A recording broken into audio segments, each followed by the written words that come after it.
Dari tahun ke tahun pihak masyarakat yang mengadu ke Dewan Pers itu tambah lama tambah banyak.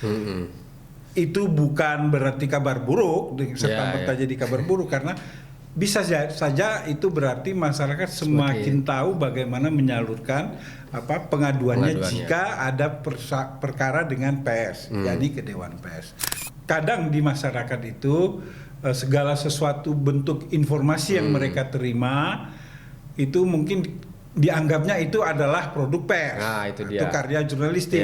Tetapi pada dasarnya sebetulnya yang disebut dengan produk jurnalistik itu jika dia keluar dari lembaga pers. Si pengadu diminta untuk membuat hak jawab, si teradu wajib memuat hak jawab, dan misalnya ada kesalahan yang substantif gitu, maka si teradu harus meminta maaf. Ada permintaan maafnya juga selain memuat hak jawab.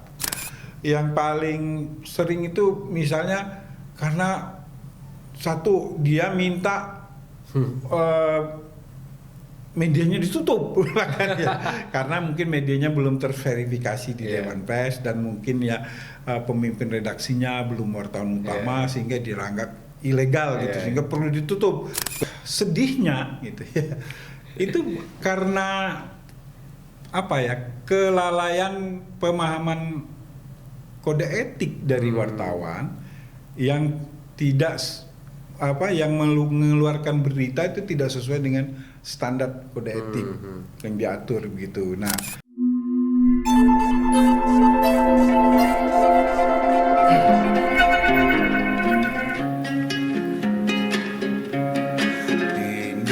Indonesia tanah air tak pusaka abadi nan jaya. Indonesia sejak dulu kalah selalu dipuja-puja bangsa. Assalamualaikum warahmatullahi wabarakatuh. Selamat pagi sahabat sekalian LPDS Circle. Jumpa lagi dengan kami LPDS Circle, podcastnya LPDS, Lembaga Pendidikan dan Pelatihan Jurnalisme Profesional. Ini hari pertama setelah Lebaran nih Bang. Waduh. LPDS mengudara lagi, jadi halal bihalal dulu Bang. Pada pendengar kita. Selamat Hari Raya Idul Fitri, mohon maaf lahir batin, minal aidin wal faizin.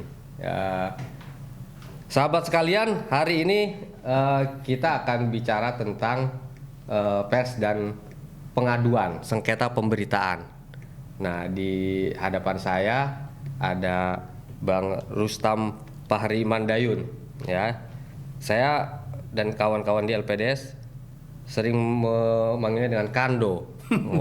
Kando itu Kanda. Iya, betul. Karena beliau Palembang, jadi A-nya jadi O, Kando. Betul. Nah, Bang Rustam ini beliau saya bacakan dulu CV-nya. Beliau Palembang, kelahiran 57. Beliau alumni Fakultas Fisipol UGM ya Bang? Iya, betul. UGM, dan karir jurnalistiknya dimulai dari Yogyakarta. Jadi tidak jauh-jauh dari kampus UGM ya dulu ya. Ya, di Yogyakarta ini beliau mengawali karirnya sebagai koresponden untuk majalah berita mingguan Tempo ya. Dulu masih belum ada harian ya, masih mingguan. Iya, baru punya mingguan saja. Ya, tahun 87 waktu itu. Kemudian tahun 94 beliau menjadi kepala perwakilan Tempo di Jawa Tengah dan DIY, Daerah Istimewa Yogyakarta. Lalu sempat bergabung ke Media Indonesia edisi Minggu. Nah, tahun berikutnya, setahun kemudian, Bang Rustam ini pernah bergabung dengan Jawa Pos, harian Jawa Pos ya, yang di Surabaya Bang. Pusatnya di Surabaya, tapi saya ditugaskan di Los Angeles, Amerika Serikat. Bergabung dengan Jawa Pos dan ditugaskan sebagai kontributor di luar negeri ya, Iya, betul. di Los Angeles, Amerika Serikat, dan itu berlangsung selama 2 tahun ya Bang, Betul. 95 sampai 98. Kemudian 98 ditarik kembali ke Indonesia karena Krismon. krisis moneter. Ya, jadi karena krisis moneter, jadi media juga mengalami krisis moneter kali ya. Jadi wartawan ditarik dari Amerika kembali ke Indonesia. Dolar naik, Nah. wartawannya suruh pulang. Tahun 97 itu persisnya. Oh 97 ya. Oke. Kemudian di Indonesia tidak lama bergabung dengan Tempo lagi ya. Ya, tahun 97 terus 98 reformasi, Tempo terbit kembali, Oke. saya Nah, masuk bergabung lagi di ke Tempo dan sampai masa tahun 2017 ya Bang. ya, Sampai 2017 beliau di Tempo sebagai apa terakhir ya? terakhir saya sebagai corporate secretary. Corporate Secretary Tempo. Ya. Oke. Nah, saat ini Bang Rustam ini aktif di Dewan Pers. Betul. Ya Bang, di Dewan Pers di bidang Komisi atau Pokja pengaduan dan penegakan dan etika penegakan pers. etika pers. Jadi kalau kita bicara tentang sengketa pemberitaan misalnya, saya kira cocok juga nih beliau kita ajak ngobrol gitu. Dan terakhir beliau juga aktif di Lembaga Pers Dr. Sutomo sebagai pengajar dan penguji UKW, uji kompetensi wartawan. Nah, sebelum kita mulai, nih Bang Rustam ini ada jiwa-jiwa seni, lihat tuh sudah ada gitarnya Ya, sebagai penghibur hati. ya. Kita awali dulu dengan ayo Bang, coba 1 bait 2 bait lah. Indonesia tanah air beta, pusaka abadi nan jaya. Indonesia sejak dulu kala selalu dipuja-puja bangsa. Luar biasa. Tekan dulu lah Bang Gando, Bang Rustam. Jadi wartawan dan Indonesia ya. Wartawan melalui pemberitaan yang baik, yang clear, yang juga pada kepentingan publik. Tapi tentu ya Bang, media atau berita itu bukanlah bukan Quran, bukan kitab suci. Ya, dimana bahwa kalau kitab suci itu adalah wahyu dari Tuhan yang tidak pernah bisa lepas, tapi media atau berita pasti kadang-kadang ada hilap-hilapnya sedikit. Nah, bagaimana masyarakat atau narasumber atau kelompok orang yang merasa dirugikan dengan pemberitaan. Nah, ini saya kira mungkin Bang Rustam bisa menjelaskan kemana salurannya. Kalau ada sengketa pemberitaan atau ada masyarakat kelompok yang merasa dirugikan dengan pemberitaan, apakah jalurnya, betulkah jalurnya mereka bisa langsung ke polisi atau ada jalur lain sesuai dengan Undang-Undang Pers nomor 40 tahun 99. Nah, ini gimana Ya, jalurnya? terima kasih Bung Z. Kita singkat aja beliau.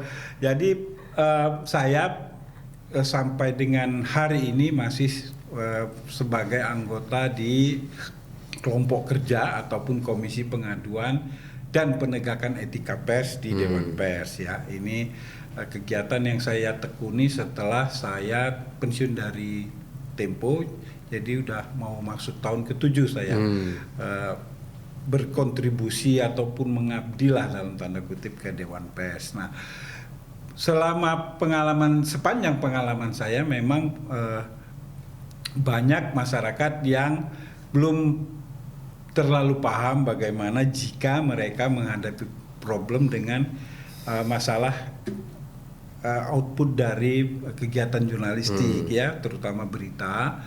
Dan tapi sebagai informasi dari tahun ke tahun pihak masyarakat yang mengadu ke Dewan Pers itu tambah lama tambah banyak. itu bukan berarti kabar buruk serta-merta jadi kabar buruk, karena bisa saja itu berarti masyarakat semakin tahu bagaimana menyalurkan pengaduannya jika ada perkara dengan pers, yakni ke Dewan Pers. Nah, bagi mereka yang punya ada masalah dengan output dari media berupa pemberitaan yang tidak menyenangkan, pemberitaan yang dianggap melanggar kode etik dan lain-lain, yang memang sudah tepat mereka mengajukan pengaduannya ke Dewan Pers. Oke. Nah, pengaduannya itu bisa secara manual istilahnya ya, datang mengisi formulir, mengirim, kemudian menyerahkan pengaduannya beserta kelengkapan pendaftarannya, misalnya ya bukti berita dan lain sebagainya. Tapi juga sesuai dengan perkembangan zaman juga bisa melalui online gitu. Di mana kalau online masyarakat untuk pengaduannya? Sekarang ini tambah banyak mereka yang melakukan pengaduan lewat online gitu, karena kan pengadunya ini kan dari seluruh Indonesia ya. Bahkan kalau mereka ada yang pernah dari luar negeri bahkan ya, walaupun dia yang dia adukan media di Indonesia gitu. Efektif, efisien ya kalau online ya, mereka tidak harus datang ke kantor Dewan Pers. Nggak harus datang ke Jakarta gitu, bisa lewat online mengadukan. Yang penting ada kelengkapan yang diminta, misalnya ya bukti berita dan kemudian kalau dia menunjuk pengacara ada bukti surat kuasanya, kemudian yang tentu menyertakan bukti diri ya, keterangan diri gitu. Pengaduan online itu bisa lewat web situs Dewan Pers, Bang? Betul. Jadi buka saja portal Dewan Pers gitu, nanti di situ ada kanalnya untuk pengaduan gitu. Oke, Bang, kalau begitu mereka sudah masuk ke pendaftaran secara online maupun offline, dari Dewan Pers mana yang pengaduan ini layak untuk disidangkan sebagai sengketa pemberitaan, mana yang ini kategorinya bukan? Baik, ya memang kadang di masyarakat itu segala sesuatu bentuk informasi yang mereka terima itu mungkin dianggapnya itu adalah produk pers atau karya jurnalistik. Tetapi pada dasarnya sebetulnya yang disebut dengan produk jurnalistik itu jika dia keluar dari lembaga pers. Masyarakat itu kadang-kadang informasi apapun asal dia lihat di lebih-lebih sekarang ini ya di ada media digital ya, sehingga apa yang terjadi, informasi yang dia terima lewat handphonenya atau alat lain, gadget lainnya gitu, dianggap itu produk pers. Padahal itu bukan pasti, belum tentu produk pers, karena sebagian dari itu adalah ya produk media sosial. Gitu. Nah, produk pers itu adalah memang yang dilahirkan atau hasil dari kegiatan jurnalistik oleh lembaga pers gitu. Ya, kalau dulu sebelum teknologi berkembang ya, media sosial belum ada, Bang. Media-media itu kan hanya punya satu platform ya. Misalnya mereka hanya punya koran, atau mereka hanya majalah konsepnya, atau tabloid. Sekarang ini hampir semua media juga terafiliasi punya akun media sosial. Ya, hampir semua media punya. Online-nya dia ada, kemudian akun medsosnya juga punya. Nah, bagaimana kalau ada pemberitaan dalam tanda itu ada di media sosial juga. Jadi mereka melihatnya di media sosial. Katakanlah media sosial media mainstream A misalnya, bahwa ini adalah akun media sosialnya media tersebut. Nah, apakah yang seperti ini juga bisa dilaporkan atau bisa diadukan? Ya betul, bahwa memang sesuai dengan perkembangan zaman, media cetak misalnya ataupun broadcast gitu, maksudnya audiovisual gitu, sekarang juga memanfaatkan media sosial untuk melakukan pengembangan lebih jauh untuk meraih pembaca gitu, menjangkau pembaca, amplifying kira-kira gitu maksudnya. Nah, oleh karena itu Dewan Pers juga mengikuti zaman perkembangan teknologi dan kemudian mengatur bahwa output yang dikeluarkan melalui media sosial, jika media sosial tersebut dideklar oleh media mainstreamnya, ya artinya media cetaknya, bahwa itu adalah bagian dari perusahaan pers A gitu, maka yang bertanggung jawab terhadap berita yang dikeluarkan lewat media sosial itu pun tanggung jawab dari media utamanya, kira-kira gitu kita menyebutnya ya. Jadi lewat IG, lewat Twitter, lewat Facebook, dan lewat WA dan lain-lain gitu. Yang jelas itu akun resmi ya berarti ya, akun resmi official ya. Official, gitu. Bukan akun perseorangan. Betul. Meskipun itu diupload oleh redaktur misalnya. Ya. Tetapi harus akun yang official ya, resmi betul. ya. Berikutnya Bang, kalau sudah dianggap sebagai ini layak untuk sebagai sesuatu yang diadukan sengketa pemberitaan, prosesnya bagaimana ini di Dewan Pers? Ya, pertama setelah berkas diterima, itu akan diteliti dulu oleh tim sekretariat untuk melihat kelengkapannya, ya, kejelasannya. Misalnya kadang suka salah tadi pemilahan antara output jurnalistik atau output non, ya. Ada kalaupun dia output jurnalistik, ini terkait beritanya atau terkait perilaku wartawannya, dua-duanya bisa diadukan ini ya, dua-duanya bisa. Kemudian si pengadunya jelaskah, kemudian si pengadu adalah pihak yang dirugikan langsung atau bukan, ya. Kan masyarakat boleh mengadukan gitu, walaupun dia tidak terlibat dalam pemberitaan tersebut gitu. Nah, kemudian kalau sudah secara kesekretariatan sudah lengkap, maka akan dibagi oleh tenaga ahli maupun anggota Dewan Pers yang menjadi ketua komisi gitu kepada analis yang ada, termasuk saya gitu loh, untuk dianalisa gitu. Nah, setelah dianalisa, kemudian kita awali dengan proses korespondensi ya. Misalnya, oh ternyata ini kesalahannya itu telanjang ya, dalam tanda kutip. Oh ini jelas karena nggak memuat konfirmasi keberimbangan atau kemudian informasinya tidak ada uji informasi dan lain sebagainya. Jadi cukup lewat surat lebih dahulu dengan penilaian sementara.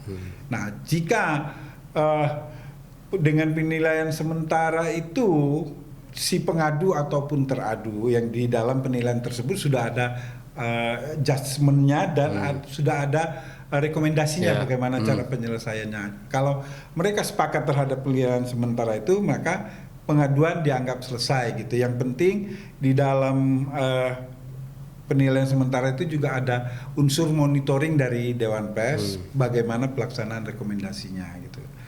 Nah, kemudian jika ada salah satu pihak atau kedua pihak tidak sepakat dengan penilaian sementara Dewan Pers, maka tahapan berikutnya Dewan Pers akan mengundang kedua belah pihak untuk melakukan klarifikasi yang bisa ditindaklanjuti dengan mediasi. Nah, jadi dua-duanya diundang. Pelapor dan terlapor, pengadu dan teradu. Iya, teradu dan pengadu itu istilahnya.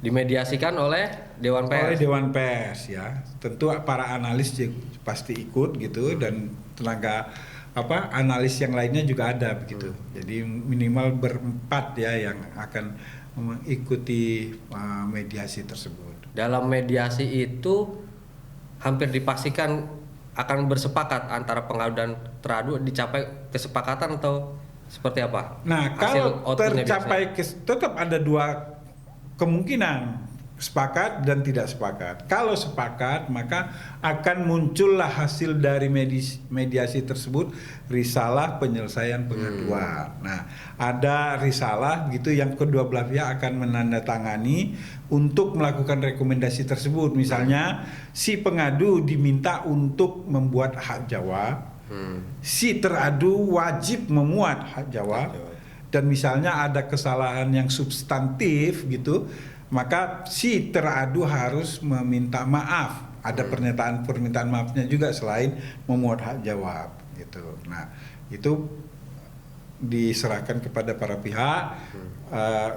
umumnya dilaksanakan gitu. Dilaksanakan. Nah, kalau tidak sepakat, salah satu ataupun keduanya tidak sepakat, karena misalnya ya, yang paling sering itu misalnya karena satu dia minta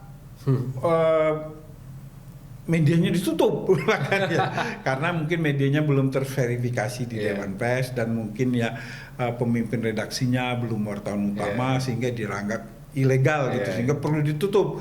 Kedua, kemudian atau diberhentikan wartawannya. Jadi sesuatu yang di luar dari apa yang diatur oleh Undang-Undang Pers dan Kode Etik Jurnalistik gitu. Karena kan lembaga Dewan Pers ini kan lembaga etik utamanya kan gitu. Karena itu tidak bisa menghukum orang secara berlebihan dari apa yang seharusnya gitu. Nah, kalau mereka tidak sepakat, maka Dewan Pers akan mengambil alih pengaduan tersebut ya untuk dibicarakan di pleno Dewan Pers. Anggota Dewan Pers berpleno terhadap kasus tersebut dan kemudian mengambil keputusan yang sifatnya memang sepihak. Artinya ya Dewan Pers menetapkan bahwa kasus ini begini, pengaduan ini begini, dan kemudian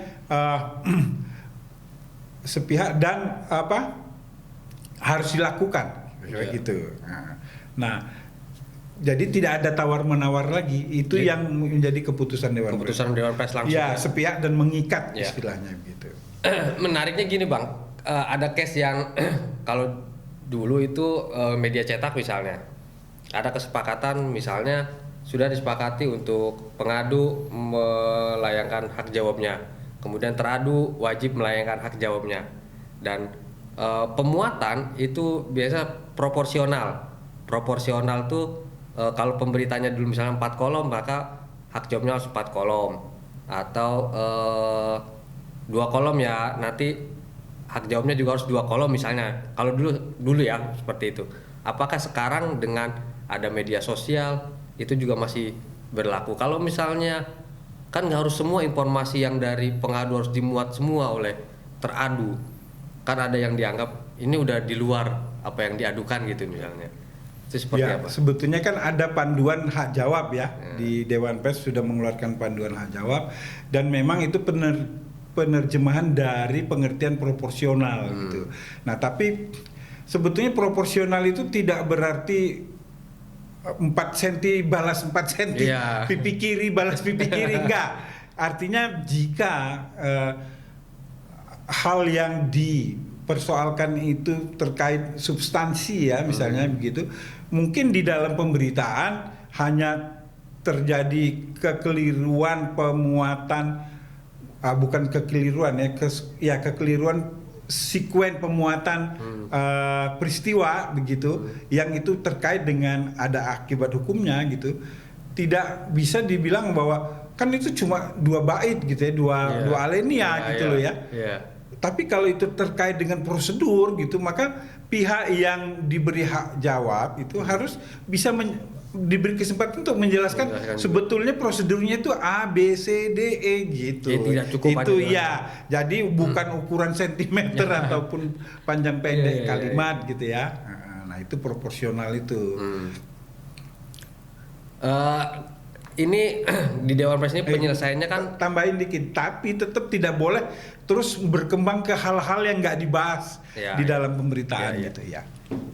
Penyelesaian di Dewan Pers tadi kan disebutkan ini masalah etik berarti ya. Tidak di luar etik, artinya cukup dengan kesepakatan gitu, pemuatan kembali hak jawab misalnya, dan selesai di situ. Nah, kalau masih ada yang ngeyel Bang, maksudnya masih tidak puas ini si pengadu ini dengan kesepakatan itu, kemudian dia melakukan lapor ke polisian misalnya atau ke pengadilan, itu apa dibenarkan saluran seperti itu? Ya, betul bahwa semangat yang diemban atau yang dibawa oleh Dewan Pers itu kepada persoalan etik ya. Tetapi sebetulnya karena Dewan Pers ini lahir dari undang-undang gitu, sebetulnya di dalam undang-undang nomor 40 itu pun ada akibat hukumnya dari hal-hal yang jika para pihak tidak menyepakatinya gitu loh. Misalnya tidak mau memuat hak jawab Itu ada pasal yang mengatakan akan ada sanksi pidana loh. Nah kan artinya kalau sampai dengan pidana kan sudah masuk ke ranah hukum itu. Nah jadi kembali ke pertanyaanmu itu tadi, bahwa ada yang itu tadi saya bicara dari pihak teradu ya, yang misalnya tidak mau memuat hak jawab ya. Tapi dari pihak pengadu misalnya tidak puas karena kok cuma dikasih hak jawab sih, rumah tangga saya hancur, atau karir saya sudah hancur, atau usaha saya jadi berkurang income-nya gitu ya. Masa cuma dengan hak jawab, masa dengan permintaan maaf saja gitu dia tidak puas, terus dia membawa ke jalur hukum. Tentu kita tidak punya kekuasaan untuk menghalangi orang untuk mengambil langkah selanjutnya ya, termasuk langkah hukum. Tentu silakan saja mereka mengambil langkah hukum, dan memang banyak yang kemudian melakukannya gitu ya. Nah tetapi ketika itu dibawa ke polisi misalnya ya, polisi akan menyatakan bahwa untuk perkara pers, jika terjadi perselisihan paham tentang berita gitu, maka ini ranahnya di Dewan Pers. Nah, Dewan Pers dan Polri sudah punya nota kesepahaman ya tentang itu, bahwa setiap perkara jurnalistik harus dibawa dulu di Dewan Pers dan sebisa mungkin diselesaikan di Dewan Pers gitu. Tapi kalaupun dia tetap ngeyel, tetap mau polisi atau mau lewat kejaksaan, ada lagi tahapannya nanti, bahwa ada surat edaran Mahkamah Agung ya yang menyatakan bahwa untuk perkara pers perlu saksi ahli dari Dewan Pers. Nah itu jadi pastilah akan melibatkan Dewan Pers karena objek yang diperkarakan adalah karya jurnalistik. Itu rata-rata penyelesaiannya ada berapa hari gitu, berapa bulan gitu? Kalau formalnya dari aturan yang ada setelah dianalisa ya, kalau nggak salah itu 3 minggu ya. Tetapi saya tidak bisa memastikan apakah itu bisa dilakukan sesuai dengan SOP atau tidak gitu. Tapi yang pasti tambah lama tambah banyak pengaduan gitu.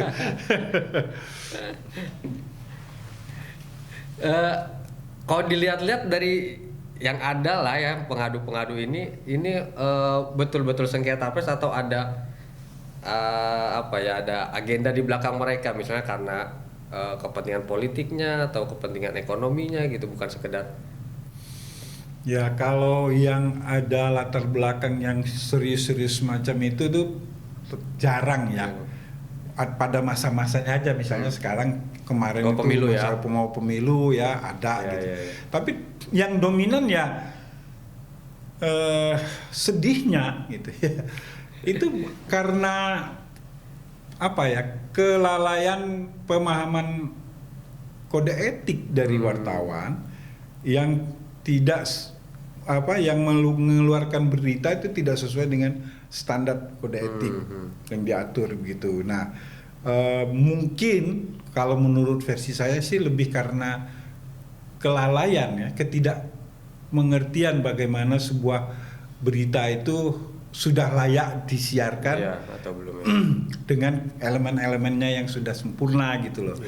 Nah, jadi kalau lihat dari yang sekarang ini kadang narasumbernya tidak jelas ya, kadang pasti misalnya tidak ada konfirmasi kepada pihak yang berpotensi dirugikan gitu-gitu. Nah itu kan sebetulnya elementer ya sebetulnya, tapi ya mungkin karena tambah lama tambah banyak juga wartawan, tambah lama tambah cepat juga berita diharapkan muncul dari satu orang wartawan gitu ya, dan tambah banyak produk berita yang harus dihasilkan oleh satu wartawan sehingga ya itu lewat ya lalai gitu. Nah Bang, kayaknya ini udah terlalu serius nih kita. Nyanyi lagi sedikit lagi dong. minum dulu Indonesia tanah air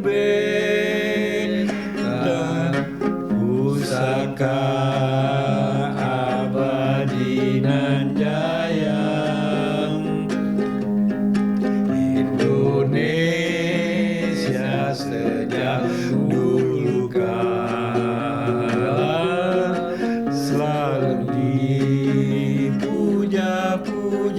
bangsa. Di sana tempat lahir beta, dibuai dibesarkan bunda, tempat berlindung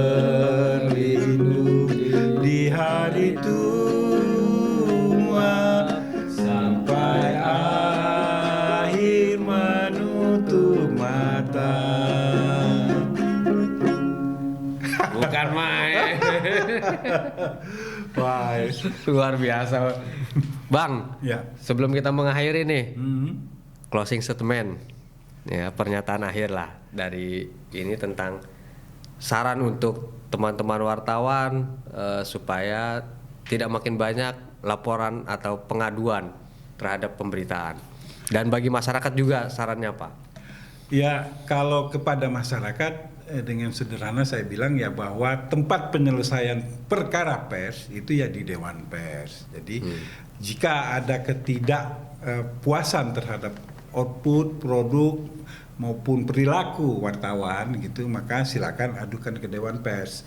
Nah, untuk para wartawan, saya selalu merasa bahwa profesi ini profesi yang terhormat begitu ya. Ada orang yang bahkan berlebihan bahwa kita ini penyampai sesuatu yang yang lebay gitu ya. Tapi paling tidak bahwa kita ini kan sumber informasi yang sampai saat ini harusnya terpercaya begitu.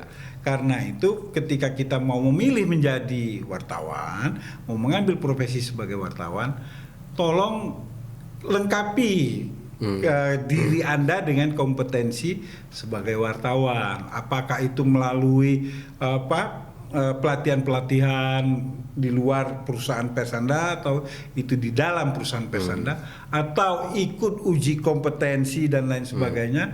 Yang penting jangan sampai membuat profesi yang terhormat ini menjadi kurang berharga di mata masyarakat karena kecerobohan-kecerobohan yang tidak perlu.